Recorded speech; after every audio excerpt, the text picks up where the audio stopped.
Tayyor yashab turgan uy sotuvga chiqdi. Почти 7 sotik, sotiga milliondan arzon bo'lyapti.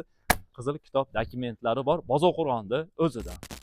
Assalomu alaykum hammaga. Bozorqo'rg'on shahrining o'zidan Komsomoldan uchastka sotuvga chiqdi. Z Mahkamov 6/8 deb Yandexda yozsanglar ko'rib turgan mana shu joyga to'g'ridan to'g'ri olib keladi. O'sha mahallaning ichidan yashab turgan uy sotuvga chiqdi. Endi esa ichkani ko'rsatamiz. Qani ketdik. Shundaylar varatadan kirganda, varatani ko'rsatasan. Varatadan kirganda ikki xonadon, bu yerda boshqa xonadon, eskidan afzalda yashab turgan bir xonadon ikkiga bo'lingan. Bu yerda esa ikkinchi xonadon. Shu tarafi uchastkasi sotuvga chiqdi. Ko'rsataylik qarindan. Darvoza xonasi mana shunaqa uzun. Kirganingizda fundamentlar qarang. 1, 2, 3, 4 ta katta xonalari bor. Bundan tashqari mana ko'rib turgandek sahnasi katta.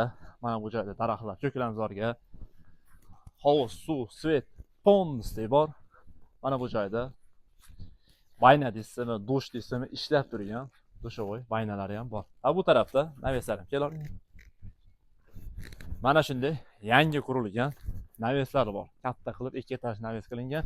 Bu yerda tandir, o'choq shunaqa joylari ham bor. Hovlilar ko'rgansiz, uylar zo'r joyda. Shinamgina, naves polni kelasiz, yashaysiz ulas. Yashaydigan uy aytishlarcha 7 sotik, narxlarni aytadigan bo'lsak 7 million, biroz kami bor. Realni olaman degan odam aloqaga chiqsa bo'laradi. Nomerlarini ekran ostiga emas, pastga qoldirib qo'yaman. Ekran ostiga qoldirsak, videoda blok qo'yapti. Kimda-kim shunaqa uy istayotgan tanishlaringiz bo'lsa, bu videoni yaqinlaringizga tez jo'natib qo'ying.